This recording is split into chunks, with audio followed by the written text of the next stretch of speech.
చాలా మంది చెప్పేది ఏంటంటే ఒక 20-30 టికెట్లు మారిస్తే గెలుస్తుండే అని చెప్పేసి అంటారు. అనేక కారణాలు అంటే ఒకటే ఒక కారణంతో ఎప్పుడైనా ఓడిపోరు. ఒక 7-10 కారణాలు కలిస్తూ ఉంటాయి. అనేక కారణాలు ఉండొచ్చు అంటారు. మొత్తానికి అందులో బీఆర్ఎస్ పార్టీ ఇంప్లిమెంట్ చేసిన కొన్ని పథకాలు ఫెయిల్యూర్ అవ్వడం కూడా ఒక రీజన్ అనుకోవచ్చు. ఉండొచ్చు మేబీ. అంటే ఒక 10 దళిత బంధు లాంటి 10 మంది వచ్చి చెప్పినప్పుడు 10 రకాలుగా ఫీడ్బ్యాక్ ఇస్తుంటారు. అవును, ఆ 10 రకాల ఫీడ్బ్యాక్ను నాయకుడు తీసుకొని దాన్ని అనాలిసిస్ చేసుకొని అక్కడ దాన్ని రెక్టిఫై చేసుకుంటాడు. కాబట్టి కేసీఆర్ గారు, కేటీఆర్ గారు అందరూ పెద్దలందరూ కూడా పార్టీ పెద్దలందరూ కూడా కూర్చొని డిస్కస్ చేసుకుంటూ మళ్ళీ ఎటువంటి పొరపాట్లు కాకుండా రాబోయే రోజుల్లో ప్రజాసేవలో నిమగ్నం కావాలి, ప్రజల పక్షాన పోరాడాలని చెప్పి నిర్ణయం తీసుకుని అదే పోరాటం ఇప్పుడు స్టార్ట్ చేసి. కానీ మీరు ఒకటి గమనించిరా సార్, గ్రామీణ ప్రాంతాలలో ఏదైతే గ్రామీణ జిల్లాలు ఉన్నాయో అందులోనే కాంగ్రెస్ పార్టీకి మెజారిటీ వచ్చింది. When it comes to Hyderabad ఈ చుట్టుముట్టున్న పరిసర ప్రాంతాలలో ఒక్క సీటు కూడా కాంగ్రెస్ గెలవలేదు. సో ఏంది ఇక్కడ వ్యత్యాసం అంత క్లియర్గా ఏంది చూడొచ్చు? గ్రామీణ ప్రాంతాల్లో ఉన్న ప్రజలందరూ కూడా ఏంటంటే కాంగ్రెస్ పార్టీ మోసపూరిత వాగ్దానాలకు ఆకర్షితులైంది. ఓకే, అరే మాకు ఇంకా బాగా వస్తాయేమో. ఇప్పుడు కళ్యాణ లక్ష్మి ఉంది, తులం బంగారం. కళ్యాణ లక్ష్మితో పాటు మాకు తులం బంగారం అడిషనల్గా వస్తుంది. తులం బంగారం అంటే ఇలా 60-70 వేలు, ఆ రోజుల్లో ఎలక్షన్లు అప్పుడు 70 వేలు ఉండే అనుకుంటా. ₹1,00,000 పాటు 70 వేలు అదనంగా వస్తుంది. మహిళలకు కూర్చుంటే ఇంట్లో 2,000 రూపాయలు వస్తుంది. పెన్షన్ డబల్ అయిపోతున్నది. సరే ఇన్ని సదుపాయాలు వస్తాయి కాబట్టి మేము కాంగ్రెస్ పార్టీని ఒకసారి పట్టం కట్టిద్దాం, చూద్దామని చెప్పేసి వాళ్ళు కూడా ఆలోచన చేసి కొంచెం కాంగ్రెస్ పార్టీ వైపు మొగ్గు చూపారు. మొగ్గు చూపెట్టడానికి ఈ సంవత్సరంలో వాళ్ళకి తెలిసిపోయింది కాంగ్రెస్ పార్టీ మోసం చేసిందని చెప్పి సంగతి తెలిసిపోయింది. తెలిసిపోయినాక ఈరోజు రియలైజ్ అవుతుంది ఏంటంటే అరే మేము పొరపాటు చేసినామని. కానీ ఎన్నికల్లో ఒకసారి పొరపాటు చేస్తే 5 సంవత్సరాలు భరించాల్సింది. కాబట్టి తప్పనిసరిగా ఇంకో 300 సంవత్సరాలు ఇచ్చిన హామీలు వస్తలేదంటారా సార్? వాళ్ళు అంటున్నారు 500కే గ్యాస్ ఇస్తున్నాం, 200 యూనిట్ల కరెంట్ ఇస్తున్నాం, 500 మనం బోనస్ ఇచ్చినాం రైతులకు, రైతు రుణమాఫీ పూర్తి స్థాయిలో క్షేత్రస్థాయిలో చేసినామని అంటున్నారు. రుణమాఫీ పూర్తి స్థాయిలో చేయలేదు. ఇప్పుడు ఇవాళ మహిళలకు 2,000 రూపాయలు ఇస్తుందా? ఇస్తలేరు. తులం బంగారం ఇస్తలేరు. డబల్ పెన్షన్ డబల్ చేస్తున్నారు, ఇస్తలేరు. అందులో కొన్ని తక్కువ ఆర్థిక భారం పడేటి ఏమన్నా తూతూ మంత్రంగా చేసేసిండ్రు, మిగతా చేస్తలేరు. ఇలా హైదరాబాద్ అభివృద్ధి కుంటుపడిపోయింది. హైదరాబాద్ని పట్టించుకునే నాదుడే లేడు. ₹1 GHMCకి ఇస్తలేడు. ఇవ్వకపోగా ఇవాళ అందరూ కూడా ట్యాక్సుల మీద భారం మొత్తం ప్రాపర్టీ ట్యాక్స్ను అదనంగా చెల్లించాలి. మీరు జియో ట్యాగింగ్ చేస్తున్నాం, శాటిలైట్ ద్వారా మీ ఇంటి పరిణామాన్ని కొలుస్తున్నాం, మీరు ఎన్ని స్క్వేర్ ఫీట్ ఉందో కొలుస్తున్నాం, మీరు ఇప్పుడు కడుతున్న ట్యాక్స్ ఎంత, మరి ఆ పరిణామంకి సెట్ అవుతుందా లేకపోతే దానికి అదనంగా వేయాలన్నా అనేది ట్యాక్స్ల బాధుడు మొదలు పెట్టాలని చెప్పి నిర్ణయించుకుంటారు. ఇప్పుడు ఆ నిర్ణయంతో పాటు అందరికీ నోటీసులు పంపిస్తున్నారు. ఈ విధంగా అభివృద్ధి లేదు. ఇంకా ఉల్టా ట్యాక్సులు కట్టాల్సిన పరిస్థితికి వచ్చేవరకే ప్రజలు ఇబ్బంది పడట్లేదు సార్. 10 ఏళ్ళుగా మనం వినని అంశము ఒక్కసారిగా రేవంత్ రెడ్డి ముఖ్యమంత్రి 2 నెలలు అయిన సమయంలోనే రియల్ ఎస్టేట్ పూర్తిగా కుప్పగూలిపోయింది. హైదరాబాద్ చుట్టుముట్టు ఉన్న వెంచర్లలో లేదంటే రియల్ ఎస్టేట్ కంపెనీలన్నీ కూడా మూతపడే పరిస్థితి వచ్చింది అని అంటున్నారు. ఎట్లా సాధ్యమైతే 10 ఏళ్ళుగా రాని సంక్షోభం ముఖ్యమంత్రిగా రేవంత్ రెడ్డి గారు ఎక్కిన 2-3 నెలలకే ఈ రకమైన ప్రచారం ఎట్లా సాధ్యమైంది? గత ముఖ్యమంత్రి కేసీఆర్ గారు, మా ప్రియతమ నాయకుడు కేసీఆర్ గారు ఉన్నప్పుడు ఒక పాజిటివ్ వాతావరణము సృష్టించుండే. దాంతో వ్యాపారాలు భూముల విలువలు పెరుగుతాయి. అందరూ కూడా ఒక పాజిటివ్ వాతావరణం ఉంటే ఇక్కడ పెట్టుబడి పెడితే మాకు వస్తుందని చెప్పేసి ఆశ ఉంటుంది. రకరకాల పెట్టుబడులు పెడతారు. ఈ రకంగా వ్యాపారం నడిచేది. ఇప్పుడు ఏమైంది, రాగానే హైడ్రా అని కొత్తది పేరు పెట్టి డమాల్ అని ఇరగొట్టేసేసి నేనేదో చేస్తాను పోయేవారికి ఇది ఎందుకురా నాయనా భయపడిపోతాం మేము, ఇప్పుడు పెట్టుబడి పడితే ఏమైనా ఇబ్బంది అవుతుందని చెప్పేసి పెట్టుబడిదారులంతా వెనక్కి అడిగేసేవారికి ఏంటంటే ఈ యొక్క ప్రోగ్రెస్ అనేది స్తబ్దుగా ఉండిపోతుంది. దాంతో కొద్ది రోజులు స్తబ్దుగా ఉంది, ఇప్పుడు పడిపోయింది. పడిపోయేవరకు రియల్ ఎస్టేట్ రంగం ఎటువంటిది అంటే రియల్ ఎస్టేట్ రంగం మీద దాదాపు ఒక 10-15 రంగాలు ఆధారపడి ఉంటాయి. ఒక మేస్త్రి అనుకోండి, ఒక కంకర మిషన్ అనుకోండి, ఒక సిమెంట్ మ్యానుఫ్యాక్చర్ అనుకోండి, ఒక స్టీల్ మ్యానుఫ్యాక్చర్ అనుకోండి, ఒక ప్లంబర్ అనుకోండి, ఒక ఎలక్ట్రీషియన్ అనుకోండి, ఒక సెంటరింగ్ అనుకోండి. ఈ విధంగా అందరూ కూడా దీని మీద ఆధారపడి ఉంటారు. కాబట్టి ఒక రంగం కుదేలైపోతే దాని మీద ఆధారపడ్డ వాళ్ళందరూ కూడా అనేక రకాలుగా ఇబ్బంది పడే అవకాశం ఉంటుంది. ఇబ్బంది పడే అవకాశం ఉంటే వాళ్ళ దగ్గర పైసలు రొటేషన్ అయిపోయాక మార్కెట్లో రొటేషన్ తగ్గిపోతుంది.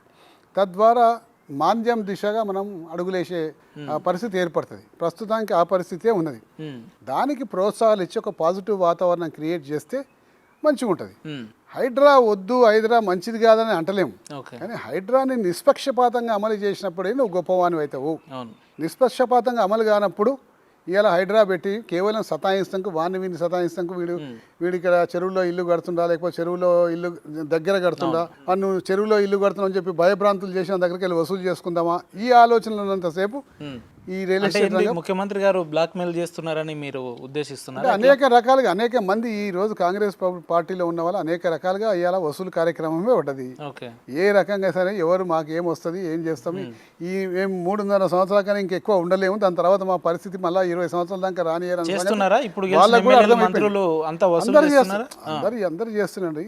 వాళ్ళకు కూడా అర్థమైపోయింది. దాని తర్వాత మేము భవిష్యత్తులో 20 సంవత్సరాల దాకా రాలేము ఇక, కాబట్టి ఈ 3.5 సంవత్సరాల విలువైన సమయం ఒక్కొక్క రోజు ఒక్కొక్క గంట కూడా వృధా చేయొద్దని చెప్పేసి పాపం వాళ్ళ తిప్పలు వాళ్ళు పడుతున్నారు. దాంతో ప్రజాపాలన గాలికి వదిలేసేసిండ్రు. ప్రజాపాలన గాలికి వదిలేసే వరకే ప్రజల బాగోగులు పట్టించుకుంటలేదు. కానీ సార్ ఒకటి 10 ఏళ్లుగా కేసీఆర్ గారి హయాంలో ముఖ్యమంత్రిగా ఉన్నప్పుడు మనం ఎక్కడ ఇటువంటి వార్తలు వినలేదు. ఏంది చెరువులు ఎండిపోతున్నాయి, బోర్లు ఎండిపోతున్నాయి, లేదంటే కరువు కాటకం వచ్చింది, పొలాలు ఎండిపోతున్నాయి, రైతులు ఇబ్బంది పడుతుర్రు, కేసీఆర్ గారు పరామర్శకు వెళ్ళడం, అంటే ఇవన్నీ ప్రతిపక్ష పార్టీగా బీఆర్ఎస్ సృష్టించిన కరువా లేదంటే నిజంగానే ఆ స్థాయిలో ఆ క్షేత్ర స్థాయిలో ప్రజలు? లేదంటే కాళేశ్వరంకి వెళ్ళి వచ్చిన నీళ్లను వివిధ స్థాయిలలో పంపింగ్ చేసి అనేక చెరువులు నింపాల్సి ఉండే. ఆ నింపే టాక్టీస్ వీళ్ళకి తెలవక ఒక 2 పిల్లర్లు ఇరవగానే దాన్ని రాజకీయం చేసి కేసీఆర్ గారు ఇందులో డబ్బు తిన్నారని చెప్పి బదనాం చేసి కేసీఆర్ గారి ప్రతిష్టను మంట గలపాలనే ఏకైక ఉద్దేశంతో పనిచేసింది కాబట్టి ఇవాళ వాళ్ళు సక్సెస్ కాలేకపోయింది. నిజంగా రైతులకు మనం ఇవాళ చిత్తశుద్ధి ఉంటుందంటే దాన్ని గతంలో ఏ విధంగా చేసిండు కేసీఆర్ గారు సమర్థవంతంగా మేము కూడా అంతకన్నా బెటర్ చేయగలుగుతామని చెప్పి ప్రూవ్ చేసుకోవాల్సి ఉంది. దాన్ని పక్కకు పెట్టేసిండ్రు. కేసీఆర్ గారి కుటుంబం మీద పడరు. కేసీఆర్ గారి కుటుంబం మీద పడి కేసీఆర్ గారిని కేటీఆర్ గారిని ఏదో విధంగా రొచ్చులో లాగాలి, రొచ్చులో లాగి తద్వారా వాళ్ళ యొక్క ప్రతిష్టను మంట కలపాలి, తద్వారా నేను గొప్పవాని కావాలని చెప్పి ఆలోచనతోటి కాళేశ్వరం కాదు కూలేశ్వరం అనే ట్యాగ్ లైన్ తోటి కాంగ్రెస్ పార్టీ ముందుకు పోతుంది. దీన్ని యాక్సెప్ట్ చేస్తారా మీరు? ఎక్కడండి నాకు అర్థం కాదు. ఇవాళ మీరు అంతా చూస్తున్నారు, ఖమ్మంలో పెద్దవాగా గేట్లు కొట్టుకుపోయినాయి, శ్రీశైలం లెఫ్ట్ బ్యాంక్ కెనాల్ది 8 మంది చచ్చిపోయినరు. అలాగే ఇప్పుడు మీరు గుజరాత్లో చూడండి, గుజరాత్లో పెద్ద బ్రిడ్జ్ పడిపోయింది. అంటే ఇవన్నీ పెద్ద పెద్ద సంఘటనలు. ఈ సంఘటనలు జరిగినప్పుడు ఎక్కడ కూడా ఒక ఎంక్వైరీ లేదు, ఒక కమిషన్ లేదు. కానీ కాళేశ్వరం మాత్రం కమిషన్, ఎంక్వైరీ, పెద్ద పెద్ద అక్షరాలు పేపర్లలో నోటీసులు. దానికి కేసీఆర్ గారికి, హరీష్ రావు గారికి ఇప్పుడు రేపు ఎల్లుండే నయం, ఇంకా ఆ రోజున మరి ఇరిగేషన్ మంత్రిగా లేకుండే కాబట్టి కేటీఆర్కి, లేకపోతే ఆయన కూడా నోటీసులు వస్తుండే ఈ పాటికల్లా. కాబట్టి అనేక రకాలుగా ఇబ్బంది పెట్టేసేసి ఆ ఒక్కదాన్ని పెద్దది చేసి చూపెట్టాలని చెప్పేసి అందులో నీళ్లు నింపకుండా వాటిని వేరే చెరువులకు కాళేశ్వరం పిల్లర్ డ్యామేజ్లు అయినాయి అంటే మీరు యాక్సెప్ట్ చేస్తారా? అవునన్నా కాదన్నా దాన్ని యాక్సెప్ట్ చేయాల్సిందే కదా. వాళ్ళు ఏమంటారు అంటే 40-50 ఏళ్ళు కింద కట్టిన నాగార్జున సాగర్ కానీ, జూరాల కానీ, నెట్టెంపాడు ఇవన్నీ కూలిపోయింది, కేవలం 4-5 ఏళ్ళ అవుతున్నట్టు కాళేశ్వరం ఎందుకు కూలిపోతుంది? విషయం చెప్తానండి. గుజరాత్లో ఒక పెద్ద బ్రిడ్జ్ కడుతున్న కొత్త బ్రిడ్జ్ కానీ కూలిపోయిందా లేదండి? 40-50 సంవత్సరాలు కూడా 4 నెలలు కూడా ఆగలేదండి, కూలిపోయిందా లేదా? మరి దాని మీద కార్యాచరణ, మరి దాని మీద లేదా? మరి ఇంతకుముందు పాత బ్రిడ్జ్లు అన్నీ కూడా నడుస్తున్నాయి, మరి ఎందుకు అంటే దానిలో నాణ్యత లోపం అన్నట్టేనా? అట్లనే ఇప్పుడు ఇవాళ శ్రీశైలం లెఫ్ట్ బ్యాంక్ కెనాల్ గతంలో కేసీఆర్ గారి చాలా ప్రమాదకరమైనది ఈ స్టెప్ తీసుకోవడం వల్ల ప్రాణ నష్టం జరుగుతుంది కాబట్టి ఎందుకు లేని చెప్పి కొంచెం స్తబ్దుగా ఉన్నారు, ఆలోచించి చేద్దాంలే అనుకున్నారు. అనుకున్న వీళ్ళేదో కేసీఆర్ గారు చేయలేని పని మేము చేస్తామని చెప్పి చేసి చూపెడతామని చెప్పి పోయినరు. 8 మంది ప్రాణాలు బలిగొన్నారు. ఇవాళ 8 మంది ప్రాణాలు బలిగొని ఒక శవం దొరికింది, మిగతా శవాలు దొరకలేదు. అది ప్రమాదం కాదా? మరి పెద్దవాగు గేట్లు కొట్టుకపోలేదా? అది ప్రమాదం కాదా? ఒక పెద్ద ప్రాజెక్టు జరుగుతున్నప్పుడు చిన్న చిన్న సంఘటనలు జరుగుతాయి, కొన్ని జరుగుతాయి. కేవలం దాన్ని రాజకీయ దురుద్దేశం కోణంలోనే మేము ఆలోచించేయాలి, ఇతర పార్టీలను దుమ్మెత్తిపోవాలి, ఇతర పార్టీలను టార్గెట్ చేయాలని చెప్పి 1-2 పిల్లలు చీలికలు రాగానే అసలు ఆ ప్రాజెక్టే పనికిరాదు. ఇట్లాంటి మంత్రులు మాట్లాడుతూ నేను కాంట్రాక్టర్ని, నాకు ఇంజనీరింగ్ అవగాహన ఉంది, అసలు ఆ ప్రాజెక్ట్ పనికిరాదు, మొత్తం కూడా కొట్టేయాల్సిందే, వీలుంటే పక్కన ఎక్కడన్నా కట్టాలి, లేదంటే దాన్ని వదిలి మర్చిపోవాల్సిందే అంటాడు ఆయన. ఎవరంటారు? కోమటిరెడ్డి గారు. సరే, ఇప్పుడు ఎవరి అభిప్రాయం వాళ్ళదండి. నేను చెప్తున్నాగా, ఒక 2 పిల్లర్లు కూలిపోతే మొత్తం ప్రాజెక్టే పనికిరాదని చెప్పేసి అంటే ఇది కాంగ్రెస్ వారి అవివేకం. అది ఏం చేయలేము, దాని మూర్ఖత్వం అంతే. కాంగ్రెస్ వారి మూర్ఖత్వం. ఆ 2 పిల్లలు తీసి రిపేర్ చేసి ఇప్పటికెల్లా ప్రజలకు కిందికి ఉన్న అన్ని చెరువులు నింపాల్సి ఉండే. అది నింపకుండా కేవలం దాన్నే ఎత్తి చూపి ఇలా వాళ్ళది పొరపాటు అని చెప్పేసి కేసీఆర్ గారిది, కేటీఆర్ గారిది పొరపాటు అని చెప్పి ఆ కుటుంబం మీద నింద వేస్తానికే దాన్ని ఖాళీ పెట్టింది. నింద వేస్తానికి ఖాళీ పెట్టింది. ఆ ఖాళీ పెట్టినందుకే ఆ కింద చెరువులన్నీ కూడా ఇవాళ ఎండిపోయినాయి. ఎంతో మంది రైతులు గోస అనుభవిస్తున్నారు. రైతులు నీళ్లు లేక చాలా ఇబ్బంది పడుతున్నారు. కేవలం కేసీఆర్ గారి మీద కక్ష తీసుకోవాలనే ఉద్దేశంతో ఈ చిల్లర రాజకీయాలు చేస్తున్నారు. ఎట్లా సార్ ఈ నోటీసులు కేసీఆర్ గారు మొన్న విచారణకు కూడా రావడం జరిగింది, మళ్ళీ రేపు కేటీఆర్ గారు మళ్ళీ ఈ రేస్ విషయంలో మళ్ళీ విచారణకు పోతున్నారు. ఈ నోటీసుల పర్వాన్ని ఎట్లా చూస్తుంది బీఆర్ఎస్ పార్టీ? ఏమి ఇచ్చినా కానీ ఒకటే అండి, వ్యక్తిగత కక్ష తీర్చుకోవాలని చెప్పేసి నీకు అధికారం ఇస్తే ప్రజల సంక్షేమాన్ని పక్కకు పెట్టి వ్యక్తిగత కక్ష తీర్చుకోవాలని చెప్పి కేసీఆర్ గారి కుటుంబం మీద ఏ విధమైనటువంటి నువ్వు ఈ కక్ష సాధింపు చర్యలు చేస్తున్నావో అది ఎట్లాగూ ప్రజలు గ్రహిస్తూనే ఉన్నారు, ప్రజలు చూస్తూనే ఉన్నారు. కాబట్టి ఇప్పటికైనా ఒక పరిణితి చెందిన రాజకీయవేత్తగా వ్యక్తిగత కక్షలు మానేసి రాష్ట్ర అభివృద్ధికి పాటుపడితే ప్రజలు సుఖంగా ఉంటారు. తద్వారా ఒక మంచి పరిపాలన ప్రజలకు అందించిన వాళ్ళమైతే ఆ విధంగా ఆలోచించి రేవంత్ రెడ్డి అని చెప్పేసి అందరూ చెప్తున్నా కానీ ఇంటలేడు ఆయన.